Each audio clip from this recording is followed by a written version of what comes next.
Welcome, Ultimate DIYers. We are going to cover another episode in the Handyman series, and today's going to be a really cool one because we're going to talk about pricing. And what I'm going to do is I'm going to break pricing into several videos because pricing is a very huge part of the handyman business, and there's so many different areas that you could be trying to price. Today, I'm going to try to cover fencing and storage buildings because I'm getting a lot of questions on how that works, because that's a very profitable part of being a handyman. If you can build a storage building, you can make a lot of money. If you can build a fence, you can make a lot of money. But how do you price that? So that's what we're going to go into today.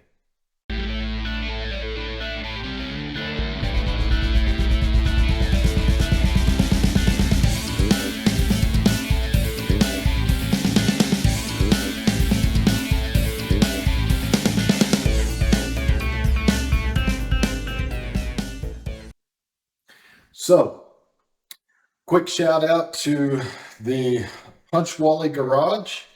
My good friend Rick Fairless, he's got a channel, he's growing, and I want to give a quick shout out to him and everything. You guys should go visit it. And if you're in the Dallas-Fort Worth area, go visit his shop as well. You'll notice on my channel, I do a lot of work for him. We've lit up the mannequins. We've done several things. You can look for that playlist under Strokers. But he has a really cool bar. He has a shop, the Punch Wally, where he works on classic cars, rebuilds them for you. You'll bring yours in. He'll make it look like brand new, or actually better. And he also works on motorcycles, has a motorcycle shop, and they have a motorcycle for sale shop where they sell the bikes and they sell all kinds of apparel. So I guess you'd consider that just a retail store. So he has it all in the same location. He also does insurance. He does several things like that. I would definitely, let's put it this way, I would highly recommend giving him a call. If you think you have good insurance, go check with him. He'll take your front page of your insurance contract, take a look at it. He'll tell you whether you've got a good deal or whether he can beat that price or that rate. So I'd definitely give him a call. But anyway, let's get back on to the topic at hand. So how would you price a fence? There's a lot of ways to price fencing today. A lot of guys like to go by the linear foot, or I guess you can go by a square foot. I don't ever go by a square foot on a fence.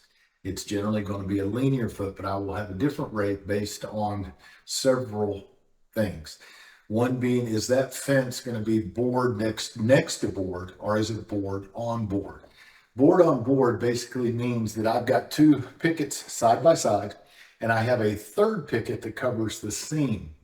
We have to keep in mind that that's going to run probably about 50% higher on your material cost and your labor, because you're doing a lot more work, and there are special ways to do that. I will have some fence videos coming out in the near future, which you'll be able to kind of see how I put those fences together. By the time you're watching this video, they may already be out. So just look under the fencing section of the channel. But back to the main topic there is, how do you price that? So you're going to have board on board. You're going to have board next to board. You can have chain link. Don't forget, you're going to have things like the height of the fence. Is this a 6-foot fence? Is it an 8-foot fence? If it's a chain link, are we talking a 5, 5.5? Are we talking a 4? You know, there's so many variables. What is the thickness of the chain? So when you start trying to go with a linear foot price, it makes it a little bit more difficult. So what I would do is I would, way I do mine. First of all, I have friends that are in the business that I can call and say, hey, you know what? I've got 100 foot of 8-foot tall board on board fence. I'm going to stain it. It's going to be cedar. I don't, we'll go over that in a minute, but it's going to be cedar. You know, what is your going price? And most of those guys I'm real good friends with, they'll shoot me their price back over. So I kind of have a guideline of what I'm doing. You can also go online and type in 100 foot of cedar foot fence, board on board. What's the going rate? They're generally going to give you a linear foot price. And keep in mind, you have to be very careful doing that, because there's so many variables when you do that. If you do a Google search and a Google search comes back and says it is $5.50 a linear foot, you need to make sure that that first of all is even in your area and it's not somewhere else up north or someplace else where the cost of living is different than where you are at. For me, I'm down south, so that's why I say up north. Um, that's one factor. The other factor is how old is that response? So when that pops up, that might be 3 or 4 years old. And to give you a perfect example, think about when the COVID crisis hit, everything skyrocketed and went through the ceiling. So if you're going by current COVID pricing or trying to, and then you're doing a search, but that search is pulling up, pre-COVID, chances are you're going to be way under bidding. First of all, your material is going to be a lot higher. So I suggest the best thing to do is build an Excel sheet. And on that Excel sheet on a fence, you are going to list every possible thing you need: runners, the hardware, your pickets in different sizes, whether it's a 6 foot or whether it's an 8 foot or whatever sizes you're using. You also look at the thickness of the pickets, like the width. Is it a 5 inch wide picket? Is it a 5.5? Is it a 6? Is it a 3.5? Those all are huge factors. So you're going to list all those on your Excel sheet, and those are going to be part of your formula. You're going to set up that sheet at the top of that sheet. You will go in and you're going to enter, I have 100 foot of board on board, 8 foot tall, 5.5 inch pickets, and you'll hit your enter. And there'll probably a few other variables I'm forgetting right this second, but you're going to hit the enter button, and the enter button is going to automatically calculate how many pickets you need, how many runners you need, how many posts you need, how much hardware you need. It'll calculate it, give you those totals beside everything. And then if you've got it set up with pricing and you keep your pricing current, you'll go in and periodically check it once a month or so, make sure your pricing's right. It will give you spit out a total. So now you know what your material cost. Material is a big part of it. When I first started out, I took my material, and if it was $3,000 worth of material, I charged $3,000 in labor. Well, I tell you, that doesn't necessarily work out right all the time. And you'll find that out over time. A lot of times my labor is much higher than the material, especially today. If you're hiring somebody to help you, I do a lot of fences alone, but it's really great to have helpers on a fence. Well, helpers these days are very expensive. So that changes that entire formula. But you want to be fair to your customers. You want to get a good rate, but you also you want to make good money, but you want the customers to be treated fairly too, and you want to be competitive. And while we're talking about being competitive, there are issues with that. I just ran into a recent quote that I did that was it was rather high, but this particular quote had a lot of unknowns and a lot of labor. It was not an easy quote. So I know what happened is someone came in and underbid my quote. And what they're going to do is they're going to probably go to that job. They're going to start that job. They're going to get into the middle of that job, and then they're going to change the price on the customer, and they're going to start up. Now, if I do have a situation where there are a lot of unknowns and I'm not going to know till I tear into it, I tell the customer that up front. There could be changes because I can't see.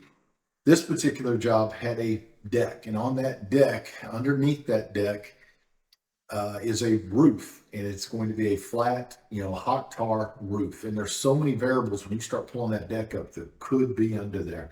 It's very hard to price it. But what I try to do with all of my customers is I try to give them the worst case scenario. I try to put everything I possibly can in. And if it costs me a job here and there because my price looks high, then that's so be it. That's what happens. Because I will tell you what, I've gained a lot of those customers back over the years because they hired somebody else thinking that they were paying a cheaper price. And ultimately they paid a much higher price because those prices didn't stick once they got in there. And they did not give good customer service. Most of the guys would not even show up on time. They didn't do the things that they need to do, which will be another video I want to go into explaining some of that and some of the what I call the soft skills that you use as a handyman. But back to the main subject, you're going to get everything you possibly can in that Excel sheet, and you're going to price it. And then you need to figure out your labor. Your labor is going to be very dependent on if it's just you or if you have helpers. You need to add that in, and you need to have yourself a good cushion in there. So you add it up. If you think that your labor is running you $1,000 a day and this fence is going to take you 3 days, I can guarantee you it probably won't be 3 days. It's probably going to be 5 or 6. That's the way it always works.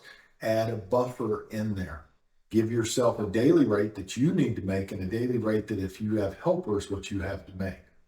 Now, that being said, if you have helpers, hopefully you do finish that job a little bit, quicker. You can leave a clause in there that if it takes me this amount of days, this is what I'm going to charge. If it goes to this amount of days, this is what I'm going to charge. You can do that, but then you're kind of getting yourself into a situation where you're almost charging by the hour. And I do not like to charge by the hour because there's so many other variables, and I went into that in one of the last videos. I like to charge by the job, and I charge accordingly so that I don't have to go back and ask for more money. I have done that probably 2 or 3 times in the entire time I have been working on other people's projects and working as a handyman, because I'm very careful how I price. Now, I will also tell you this: do not get discouraged if you place a bid and you don't get that job. You're not going to get every job you bid. If you're getting every job you're bidding, you're not charging enough. There's something wrong, because those odds are really pretty much impossible unless you're giving your work away. So if I place maybe 5 bids, I expect to maybe get 3 out of those 5. There's going to be a couple that aren't going to stick.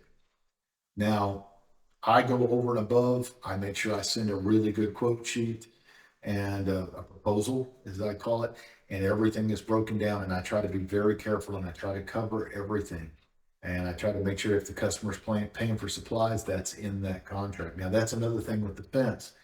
Your pricing also is going to depend on whether the customer's paying for the materials or whether you're going to pay for the materials.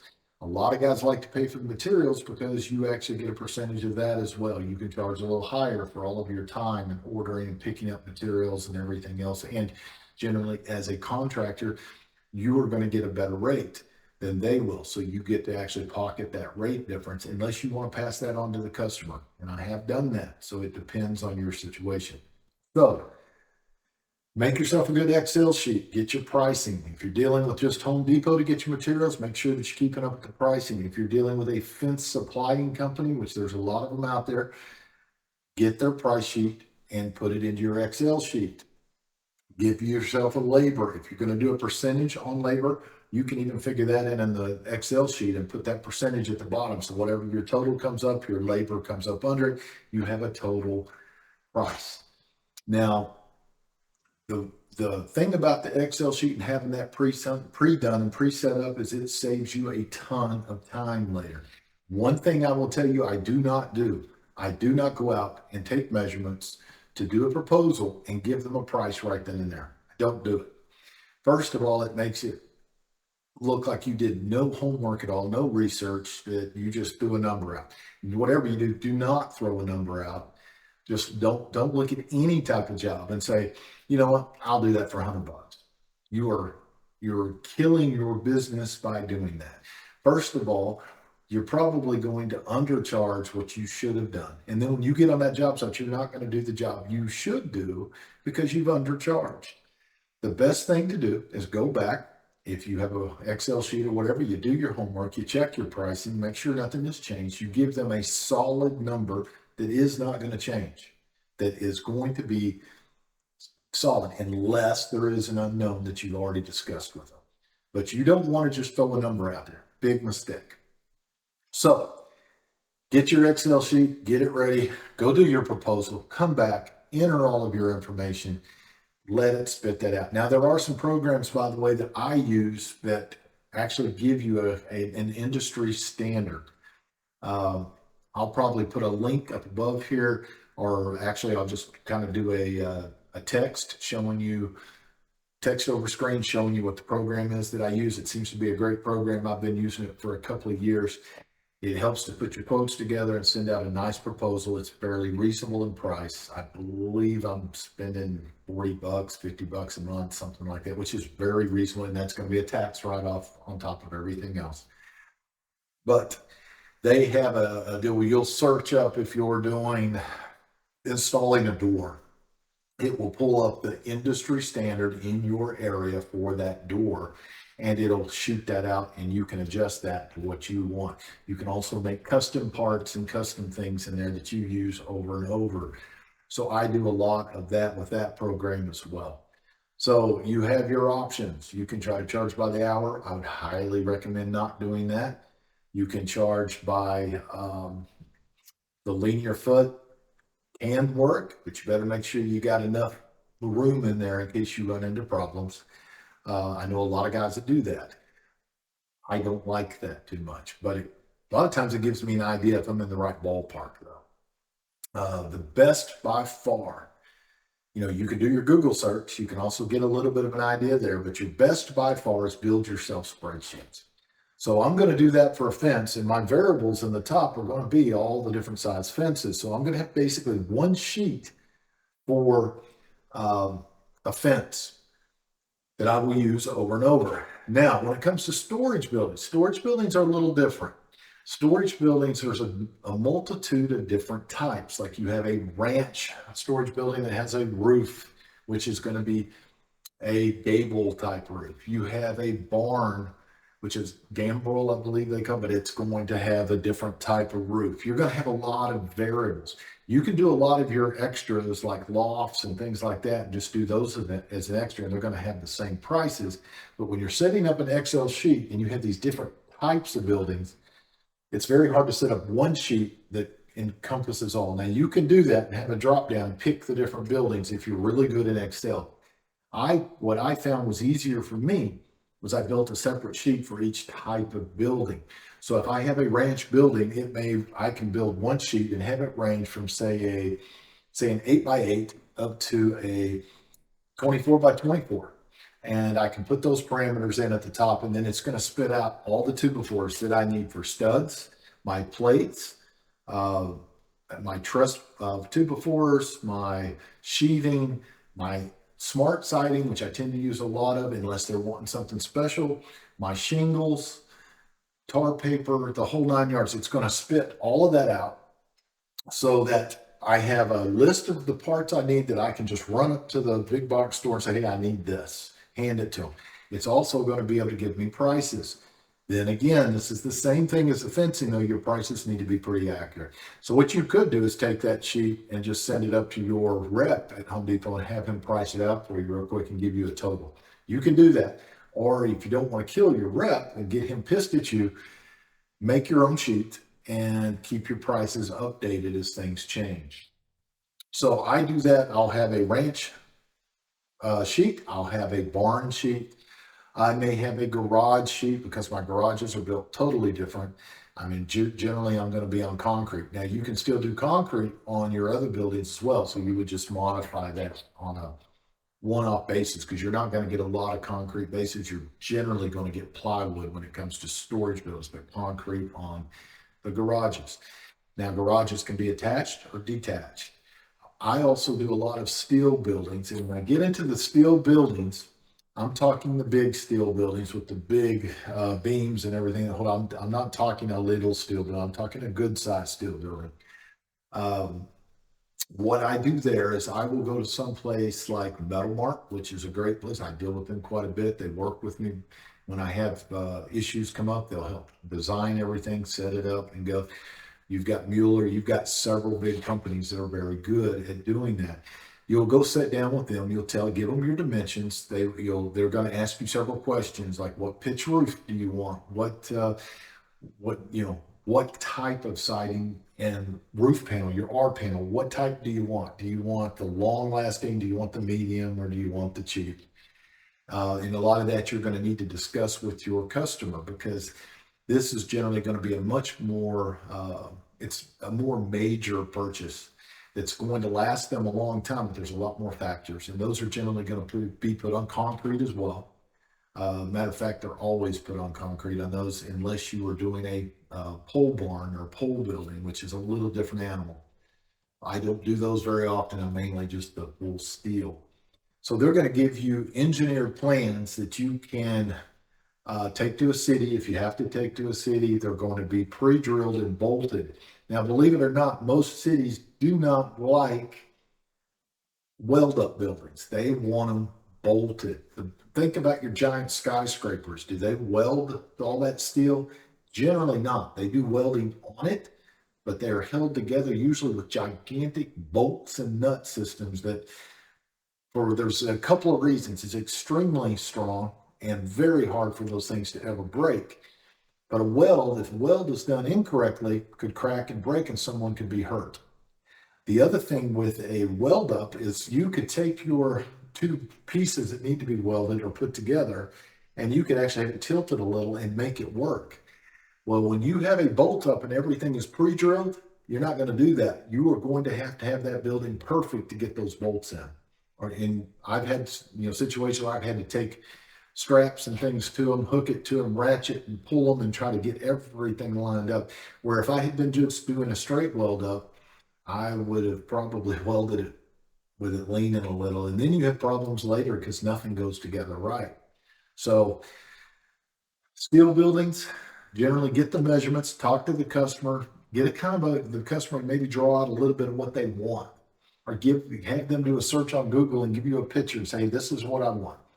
Go then take that stuff to one of your big steel suppliers, and they will not only help you design it, they're going to give you stamped drawings. Now, you usually pay a little extra for those stamped drawings, but you're probably going to need them in most cities unless you're way out in the middle of nowhere. And you might get away with not needing them out there, but cities you're going to have it. So you will have all of that. What's really cool though is they're going to do some really nice drawings and stuff, and you're going to have the stamped drawings that you will have a set that you will hand to your customer. Makes you look extremely professional, and you're going to have a set of instructions basically to follow to assemble this if you've never done it before. Now, I will tell you, metal framing and everything is done way different than wood carpentry, so there's a little bit of a learning curve. But you've got wood buildings, make yourself an Excel sheet and make one for each type of building. And you may want to do the sizes that you plan on offering. The other thing is in steel buildings, get all the information and get yourself a good contact at Metal Mart or Mueller or someplace like that. If you're doing fences, make yourself another Excel sheet. Make sure you're covering all the bases. Don't forget, nowadays people are not only doing vertical slats or vertical fencing, they're doing horizontal. So they're taking those pickets instead of going vertical, and they're turning them horizontal. So you can offer that as well. You can do a cinder block fence, which is a really awesome fence. Now, there's a whole nother ballgame when it comes to fencing, when it deals with cities and neighbors and things like that. I'll put together another episode on this, on fencing, on what the things you deal with the customer. Same thing with the buildings. Buildings, you need to find out, first of all, if they have an HOA. If they have an HOA, you're going to be jumping through some hoops. They may have height restrictions where the top of the building cannot be taller than the fence. You may have to put it up against the house, which becomes what's called a lean-to, a whole nother Excel sheet, by the way, or lean-tos, where they actually have a sloped roof and you can push it up against the house and it kind of blends in with the house. So you're going to have those. Now, when you go to garages and its own Excel sheet is going to be a whole different animal as well. Now, that's one where a lot of times your customer is going to have to go online or and buy themselves plans, or they'll have to have an architect or someone that puts those plans together for them. And you are going to work off of those plans to build that building. And those are the plans you will take to the city and get all of your permitting and everything else done. So garages, a little bit more in depth. The steel, big steel buildings, a little bit more in depth. And by the way, charge extra for that time. Do not give that time away free to where you are running to the cities or running to the Metal Mart, doing all this stuff. Now, I will go to Metal Mart and get everything drawn up generally without charging if I know this customer is legitimately wanting this building.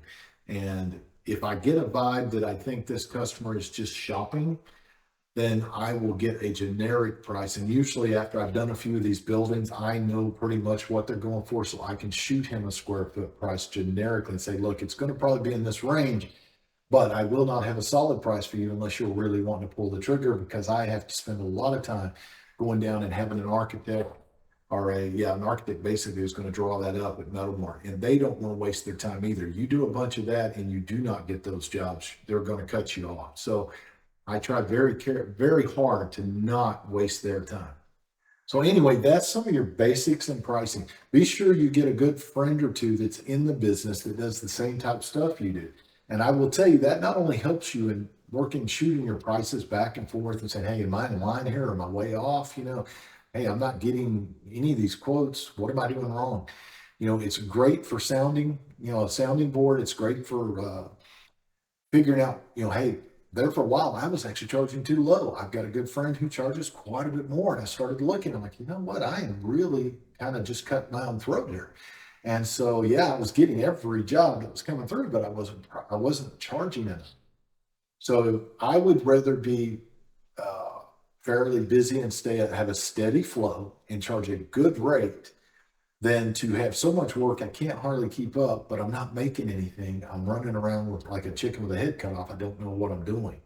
So get that friend that's in the business. And I will tell you another advantage to that is if you do get yourself overwhelmed, you could sub that out to him and he can give you a finder's fee or whatever you guys agree upon. You can make yourself an extra $300-500 and you didn't do anything except set him up, and he's got work, he's happy, and then he returns the favor back to you later, and you give him $300-500 on top so that you're working when you were slow. So these are some of the things to keep in mind. So I hope you got something out of this today. If you did, and you're not a subscriber, please subscribe. If you are a subscriber or you're not a subscriber, either way, be sure you hit that like button. It helps the channel grow. Hit that little bell notification, because that bell notification is going to tell you every time a new release gets released, and you'll be the first to get to watch it. One of the things that you can do that really help the channel a lot is leave a comment. I know comments are a pain. If you're not on a cell phone, if you're on the TV watching it, you can't really leave a comment. But if you're on your cell phone, you're on your computer, take a second, leave a comment. Let me know how we're doing. Let me know what I need to change. If you got ideas that you think would really help the channel grow, let me know. If you have other ways, like on this video, to make money or price things, especially like fencing or whatever, be sure you let us know. I do know there are also some pro books you can get that'll give you all the standard prices as well. But if you're a new guy just starting out, those books are pricey. But I know some of you guys are going to probably respond and say, hey, what about the price books? Because you can use those. I agree.